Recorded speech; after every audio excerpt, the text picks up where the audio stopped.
Hello everyone, welcome to my latest reaction, again, in between art videos, still working on that, but today we're going to be reacting to Game Theory, FNAF Help Me Solve the Impossible, which came out 2 days ago, but the game theorists, everyone knows who they are subscribed, like their video, do all that jazz, and maybe get something from the store. Some of them are way too expensive, so I am not getting any. But yeah, like that video, subscribe to both of us. It would really help me out. Art videos should be done in a couple days, maybe. I'm also working on a new mask. That will not be a video. That's sort of a side personal project. But, without further ado, let's get into it. Right? Okay, I'll leave you to it. See you on the flip side. So, I will catch you on the flip side. All right. Hopefully. I called it. I totally called it. 8 years ago, I told you that the purple guy was the phone guy, and now here we are. William Afton, our killer, is on a phone saying, "See you on the flip side," just like phone guy did all those years ago. Finally, I've been vindicated.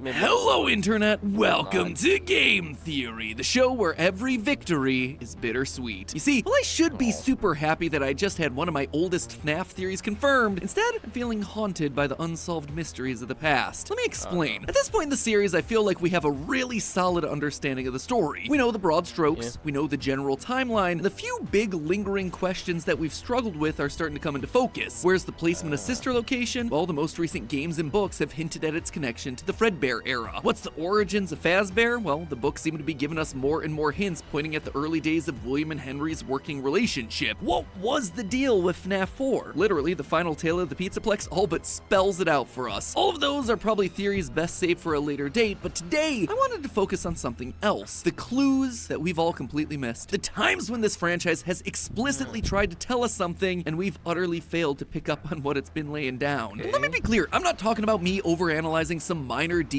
of the game world. I'm talking about very clear puzzles that were very obviously set up by the game makers for us to solve that we've been unable to do anything with. And the reason I'm calling it out now is because they're starting to add up. In my estimation, there have been no less than 4 of these sorts of major puzzle moments. At least 3 of them are connected, and it's been going on for the better part of 6 years. So now that we're all done fangirling over Doug's apps, I finally got my appetizers. Thanks, Matt Pat. Before Help Wanted 2 drops and adds a whole new layer of mysteries to solve, I wanted to take a minute to stop and see if now, finally, we were able to solve these mysteries once and for all. The pieces are in place for us. The question is, are we able to put them together? The first one of these is also the most recent, so it should come as no surprise to see me bringing it up here. The tally marks codes that we found hidden throughout FNAF Ruin. For those of you who have no idea what I'm talking about, in the newest game, right before you reach Bonnie Bowl, there's a corridor with a number of real doors, as well as several blocked off AR doors. If you walk through one of the real life doors, you'll find a room full of baby plushies. This is already a bit weird because the game makes it a point to call out the fact that Baby should not be here. Specifically with the AR plush baby toy where the description reads, quote, "What's she doing here?" The answer, we suspect, is that the Pizzaplex, Sister Location, the FNAF 6 location, and the FNAF 4 house are all practically built on top of each other. Or at the very least exist as one connected series of buildings. We go into the basement of the Pizzaplex only to find the FNAF 6 location. In a secret ending of Ruin, we see a version of Sister Location Scooper deactivating the Mimic. And in one of the final Tales of the Pizzaplex stories, we read about how the FNAF 4 house is connected to Circus Baby's entertainment and rentals. So really, to answer Cassie's question, the baby plushies are here because they all share a connected history. A history that is gradually being excavated layer by layer underneath the Pizzaplex. Anyway, in this room, the dolls laugh at you, and then, when you turn around, they disappear. Nothing all that surprising. But what is surprising is what remains in the left-hand corner right where the plushies sat. You'll find a chair turned to face the corner and a sequence of tally marks carved into the wall. And these aren't just random markings either. They're specifically in groups of 2s, 4s, and 5s. And they're grouped in such a way to suggest words, or at the very least, separate letters. Now, that alone would be weird, but an even bigger, clearer display of tally marks appears again about an hour later into the game. After completing Bonnie Bowl, you enter Bonnie's green room behind the bowling alley. Not only does this area show us the,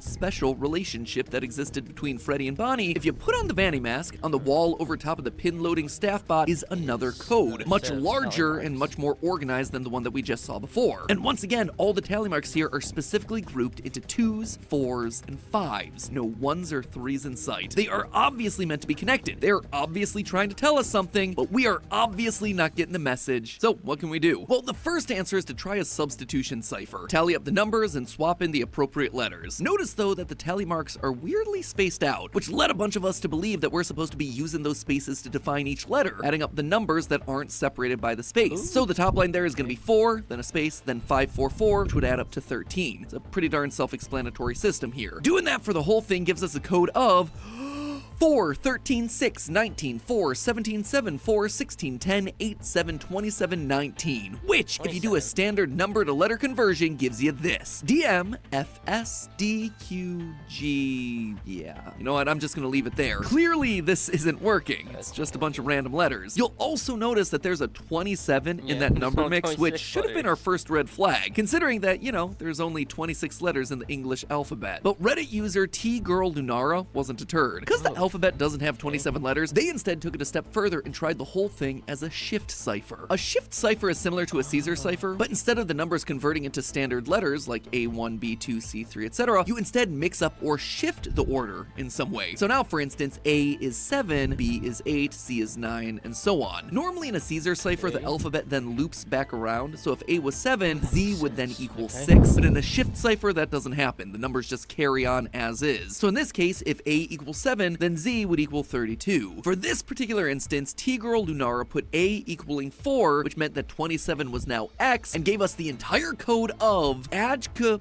Pan-damaged XP. Not a lot of lore significance with that one, but I did want to continue down that path. So we tried hundreds of different shift and Caesar ciphers. They all came out as absolute gibberish. We also tried just unscrambling the words. Maybe there was another arrangement in there that would give us a more cohesive answer, but yet again, more gibberish. Another solution was presented by user Smartfella Fartsmella, great name there, who also tried adding up the numbers, but this time they didn't do it by adding up the numbers in each group, but instead the numbers in each column. Again, notice the odd spacing of all these tally marks. It can't be a coincidence, right? The first column contains a 4 and a 5, so that would be 9. The second is just the 2, next up is 5, so on and so forth down the line. Ending up with this code.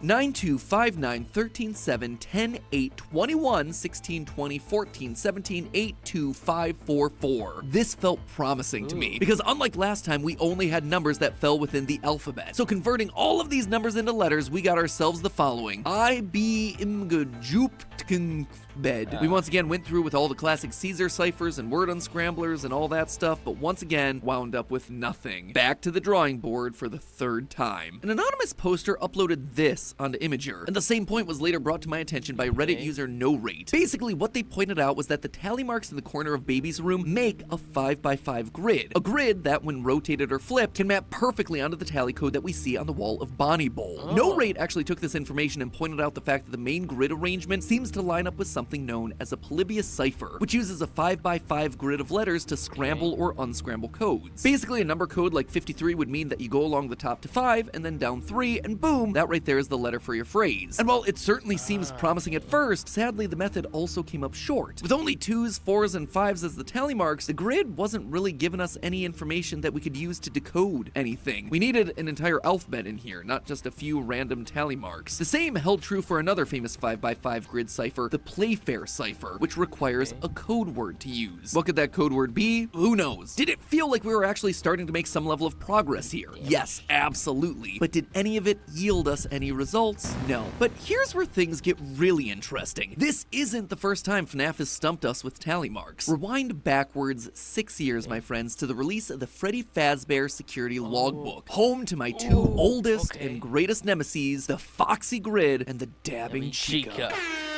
For those of you who haven't been a part of the community for that long, let me quickly tell you that this seemingly innocent children's workbook was pivotal for decoding FNAF 4, for giving us the name of Cassidy, for frustrating us to no end with seemingly unsolvable number puzzles. The most notorious of them all was the Foxy Grid, a numeric grid with a hidden alphabet written into its squares, a grid that we still haven't figured out the use of to this very day. You ever read Moby Dick? At least are you familiar with the story about how Captain Ahab's obsessed with killing this giant white whale? This right here, this Foxy Grid, that that is my white whale. This thing haunts my nightmares. This grid keeps me up at night, which honestly are two very contradictory effects of this one grid on my sleep habits, but that is how infuriating this thing is. I am convinced that this grid will eventually give us the name of the crying child. I just don't know how yet. Anyway, one of the other clues that never really got a proper use out of this thing were a series of tally marks that were found throughout the book. The fact that they're in red pen tells us that they were written by Mike. Other than that, we don't really know anything about what they were trying to say to us, and so they've lingered on in the back of my brain for over half a decade. Why am I bringing them up now? Well, I wondered if there was a possible connection between these two sets of tally marks. You know, besides them just being tally marks. Guess what I found? Groups of 4s and 5s only. Yet again, we find ourselves with a collection of tally marks carrying over the same specific sets of numbers. Are they connected, or is this just a random coincidence? Not really sure, but the fact that tally marks keep getting brought up and also keep stumping us, that's just a wee bit infuriating. And yet the games still aren't done with this puzzle. You see, the tally marks are connected to yet another part of the franchise, Security Breach. Back during my playthrough of the original Security Breach, this room in the daycare section really caught my attention. I'm noticing that 2, 4, and 5 are different, which is weird. As someone who has dealt with a lot of codes and ARGs and things, that feels suspicious. I agree. 2, 4, and 5. 2 years before Ruin, some element, some essence of this tally code was still kicking around. But now the numbers were being matched with colors. And so Reddit user Comfortable Map 7594 took those tally marks and used these colors to create a sort of paint by numbers graphic, which I absolutely adore as a possible solution, though I absolutely hate the fact that it didn't seem to produce anything. Let me know down in the comments, do you see anything here? Because to me, all I'm seeing here is me getting depressed. So maybe we just take a break from trying to decode these things and instead take a minute to look at the world around these tallies to get a sense of who might be speaking here. As I mentioned, in the security logbook, we know it's Mike, based on the red pen and the signature at the front of the book. But what about in Ruin? Well, in the baby plush room, we have, obviously enough, baby. Not that shocking. But what's especially important to note here is that they're not all baby. See, half the plushies are normal baby, and the other half are scrap baby. What's the big difference? Well, besides the obvious scrap metal plates on their bodies, there's one thing that alternates depending on the version. Something that's been important to baby since the very beginning. Her eye color. The regular baby plushies have blue eyes, while scrap baby has green eyes, showing the two sides of baby before and after Elizabeth's death and possession. But Reddit user Dylan Hippyjink took it one step further. They noticed that the eyes of the baby and scrap baby plushies were scratched out, leaving just the blue right eye from baby and the green left eye for scrap baby. That right there, that is a compelling detail, because it directly matches up to the evil entity that we've been battling against throughout the entire game, the Mimic. You see, in the story Tiger Rock, the Mimic AI program takes the form of the digital entity Tiger Rock, a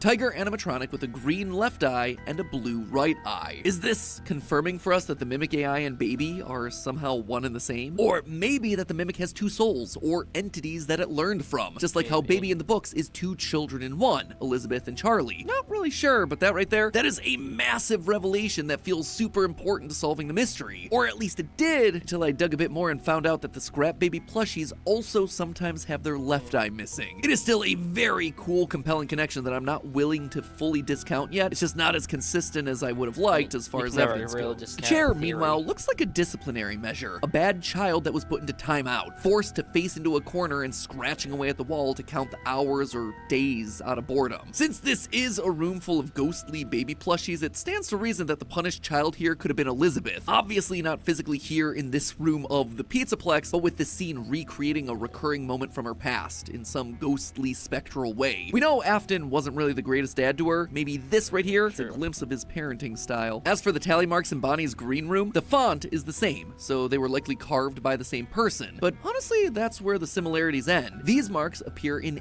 AR land, as opposed to Baby's, which are in the real world. This implies that whoever made Bonnie's marks either had the Vanny mask at some point, or is connected to the digital network that's running the Pizzaplex. Bonnie's marks are also higher up on the wall, as opposed to Baby's, which are at floor level, easily reachable by a small child. So then, why these two rooms specifically? Well, a few things come to mind. If Baby is, in fact, connected in some way to the Mimic, and or the neural network that runs the Pizzaplex, we can guess that Bonnie is too. When we deactivate the wet floor bots around the Pizzaplex, we also end up deactivating Bonnie. So that connection into the wider Pizzaplex interface may be important here. We also know that both Baby and Bonnie are quote-unquote missing from the Pizzaplex. Baby isn't supposed to be here, according to that AR description, and Bonnie was decommissioned from the complex. Again, they're obviously loose threads, but in a puzzle with no clear answer that somehow connects two very random, historically unrelated characters like Bonnie and Baby, every small detail here is absolutely worth considering. But that's more than enough talk about tally marks. Let me remind you of yet another numerical code that was just blatantly given to us by the devs that us as a community have been largely unable to solve. Remember those Mylar balloons that I was just freaking out about in Superstar Daycare? Well, they have themselves yet another appearance right here, on the 8th hole of Security Breach's Monty Gator Golf arcade cabinet. On this Balloon Boy themed hole, we get this. 3192. That's suspicious. A handful of numbered balloons. In reality, the number sequence is actually a lot longer. 6369553192. The fact that these are in Monty like a Gator phone Golf number. immediately made me wonder whether this code was the score they had to get in the game, except there are 10 numbers and only 9 holes. But when has simple math ever stopped the internet? User 00core00 tried a number of different combinations to see whether they could activate anything. Sadly, nothing. Then Ruin released with a new Monty Gator Golf arcade cabinet, and so people like Yusuf0808 tried again using this exact same code and still wound up with nothing. Here's the thing though, both of these games have been data mined to heck and back. If this code was meant to unlock something inside of Monty Gator Golf, we'd have heard about it already, which leads me to believe that it's something actually outside of the game. Much like I suspected with the tally marks, it's not about activating some hidden ending, it's about giving us a code, a cipher, a phrase that'll tell us something about the wider world. We just haven't figured out how to use it yet. I've tried converting the letters, ciphers, you name it, I just keep coming up empty-handed. One of our writers even suggested trying hex codes to see if there might be something there. At first it looked positive. The last 6 numbers actually produce a purple that matches the Aftons that we know and love so much, but it's not an exact match, nor does the first half of the numbers amount to anything meaningful. Maybe the fact that these are Mylar balloons connected to the multicolored Mylar balloons in the daycare, which then also connects them back to the tally mark puzzle, or maybe I'm just desperately looking for answers where there are no answers to be had. Now, for all of these lingering puzzles, I was able to find at least a couple of people discussing them online, in Discords, forums, Reddit posts, what have you. But for this last one, nothing. Or at least practically nothing. I could find only 2 posts total, which is exactly why I wanted to raise some awareness about it here, because to me, this seems like a massive clue that largely got overlooked during the wave of reveals that happened throughout Ruin. Early on in the game, we have a chance to revisit the Daycare Attendance room. This room is nothing new to a FNAF theorist. It was the one that we were able to unlock in Security Breach by photographing random characters throughout the game world. Inside of it, we were able to find the glitchy Balloon World arcade cabinet, a lost relic to a seemingly incomplete path inside the game. So when the room showed up again in Ruin, I wanted to pay extra attention. On the surface, the room seems largely the same, just a bit messier than before. Boxes of stuff, clothing hanging from the wall, some Postit Notes scattered around, but then by putting on the Vanny mask, everything resets to normal. The room basically goes back to the way that it was, cleaner, more organized, nothing all that noteworthy, until of course you start talking about the notes. Those are worthy. All of a sudden on a blank wall, we get ourselves a 3x3 grid of Postit Notes. What is it with Steel Wool games and Postit Note lore? I mean, if I had a nickel for every time Steel Wool used Postit Notes to hint at lore, I'd have 2 nickels, which isn't a lot, but it's weird that it happened twice. Right? The 9 Post-its that we're dealing with are as follows. One that says groceries, with butter written 3 times. There's a collection of dots, a scribble, footprints, hearts and pizza, lightning bolt, sun and hill, stars and a microphone, and a selection of candy. As usual, my first thought was to jump into a cipher. Immediately, you see how some of these Post-its can relate to numbers. We have 2 feet, 4 stars, 7 dots, 3 butters, 3 lightning bolts. Felt like a really solid place to start, but obviously it wasn't going to be perfect. We have a pizza Post-it, but are we counting the 2 slices of pizza, the 4 hearts, or both? What about that squiggle? What's that stand for? Nothing? How about the hill in the sun? Is this meant to be FNAF 6's graveyard hill, so maybe we're counting gravestones? Or is this more likely counting the number of rays coming off the sun? Overall, converting the Post-its to numbers wasn't really given the cleanest solutions, but it did feel like a step in the right direction.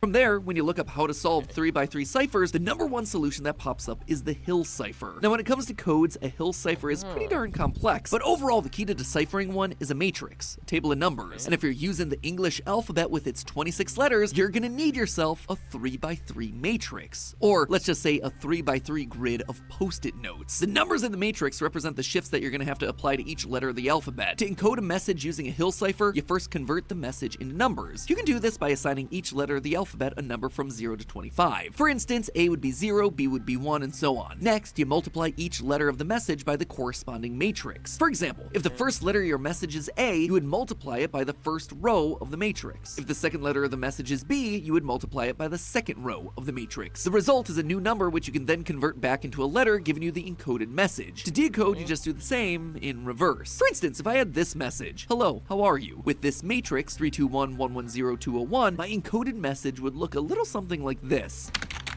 I'm not even gonna try. Like I said, it's a pretty complex way of encoding something, but let's be honest with ourselves, when has FNAF ever not been complex? And after the wall code from Security Breach got broken in a day, Steel Wool was probably looking for something that's a bit harder, some with a bit more lasting power. So really, a Hill Cipher seems to fit this new wall code nicely. There's just one problem. What exactly are we decoding? Sure, we have ourselves a rough matrix, but where's the number or letter sequence that we're trying to put through it? The balloons? The tally marks? I ran them both through a few variations of my own matrix. 3 for butters, 7 for dots, 2 for footprints, 4 hearts, etc., but ultimately I wound up with nothing to show for the whole thing. Again, it felt like we were getting close to a methodology, but I was just missing some crucial step in the process. So I tried a completely different approach. Rather than ciphers, did this collection of images mean something to me? The candy to me looked very similar to the drawings that we saw in the original Post-it room from Security Breach. Same goes with the pizzas. The lightning bolts are designed similarly to the charging stations found throughout the Pizzaplex, as well as the bolt of lightning on Glamrock Freddy's chest. Notice the flat tops on the lightning bolts, which makes them distinctly different from other lightning bolts that we've seen across the series, like the controlled shock button from Sister Location. The microphone and stars reminds me of Freddy and the gang. This group of 7 dots, certainly vague, but the number 7 has shown up before in both FNAF VR and the Post-it room of Security Breach. Usually it represents the 7 victims: 5 missing children, Charlie, and the crying child. 7 dots, 7 graves. You've got the hill and the sun, which is reminiscent of the hill during the Afton and Princess Quest endings, and the butters were obvious references to Sister Location's exotic butter. Exotic butters. Overall, all the Post-its seem to relate in at least a small tangential way to Michael Afton. Man, he really is becoming like his dad, always coming back to our theories. Reddit user Pikmin King X posted about these 9 drawings and drew all of them back to 2 very important games: Sister Location and Pizzeria Simulator. 2 games where we for sure play as Michael Afton. First, you got the candy that we spoke about. Well, in Pizzeria Simulator, candy's all over the place. In advertisements from Lally's Lollies, gumball machines we can buy for the franchise, but the most important one of all, of course, is Candy Cadet, who actually winds up back in ruin. The lightning bolts also relate back to FNAF 6, as they're identical to the power-up that you collect in the Fruity Maze minigame. Or, like I said, they can relate to the lightning bolt on Glamrock Freddy's chest, an animatronic who many have theorized, myself included, has the soul of Michael Afton inside it. The stars and microphone call back to the 4 main Rockstar animatronics: Freddy, who holds the microphone, along with Bonnie, Chica, and Foxy. The Sunny Hill, well, that's the iconic FNAF 6 gravestone ending, with all 5 of the missing children plus Charlie put to rest on the hill. Along with that, he'd be familiar with the 7th victim, his younger brother, the crying child, so if that's what these 7 dots represent, he'd understand that symbolism. Mike also has a strong love of pizza, as in the security logbook, he literally says it's the only reason to apply for the job, with hearts on the other pages that look similar to the ones that are on the Post-its over here. Then there's the footprints. In true classic FNAF theory fashion, Pikmin King X points out that these are 3-toed footprints, and they're almost identical to the ones that we see in the other FNAF 6 minigame, Midnight Motorist, where there are 2 3-toed footprints outside of a broken window, where Michael's either the escapee who broke out of that window or the one sitting on the couch watching TV. The only thing unaccounted for here are the squiggly lines, but to me, that could just represent Ennard, or the Tangle, or whatever robot spaghetti this franchise wants to throw at the wall at this point. Could this mean that Michael might in fact be alive? That he's living inside the Pizzaplex trying to finish the job that he started? Maybe that's the entire reason the Sister Location room exists in the Pizzaplex in the first place. Maybe it's him talking to the recreation of his younger brother. Maybe he learned the language of the mimic that his father used to communicate with the monster that killed his sister, like we predicted in a previous theory. All signs here point to Michael, or not. Let me be perfectly clear. This is broad speculation based on a piece of evidence that has clearly not been solved yet. And honestly, that's why I need your help. You've seen all the theory threads that I've been pulling, all the ciphers and interpretations that I've tried here, and we're still none the wiser. There are solutions out there for all of these these puzzles. I am almost sure of that. But I need the collective hive mind of the FNAF community behind me to pitch out some solutions. The theorists of Reddit I called out today have done an amazing job getting the ball rolling, and I do truly believe that with a bit more time and a bit more focus, together we can solve these mysteries. Last time I did a theory like this, it was 5 years ago. But 48 hours later, you all had collectively discovered the name Cassidy hidden inside the security logbook. And now it is one of the most solid, concrete, important pieces of information that we've ever had for the lore of this franchise. Let's try to do that again here. One or all of these puzzles are going to lead to some sort of massive revelation. So I'm leaving a link down below to the Game Theorist subreddit where I'd encourage you to write up your theories. I'm also dropping in some links to decoding websites that'll help make the grind a bit easier, especially for all those grid-based puzzles. I'm going to be keeping a close eye on all of this for the next couple of weeks. It'd be cool if we could manage to solve one of these things before the year's end. Who knows? Maybe Help Wanted 2 will drop and solve everything for us, leaving the lore crystal clear with no further questions and no ciphers required. Yeah, okay, sure. I'm sure that's absolutely gonna happen with this franchise. Until that day comes, friends, remember, it's all just a theory. A game theory! Thanks for watching.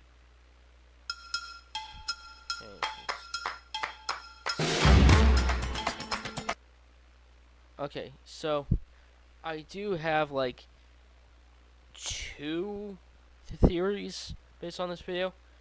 The first is that first Siren code with the 3192, it has the exact same numbers as a phone number, so maybe it is a phone number. I'll have to check up back on that. And next is like the top middle Postit note of like the 3x3 grid. The holes could be like the holes in the desk and sister location for the connecting to mic, more than 7 dots for 7 victims and stuff like that. Because there's been way more than 7 victims. Because it doesn't include like Elizabeth, or like, you know, any other missing children that have disappeared. But yeah. So I'll have to check up on the phone one later. But anyway, that's gonna be it for this video. If you like it, please like and subscribe to this video and to my channel. And I promise you, I won't disappoint. And without further ado, I'll see you all later. Bye bye.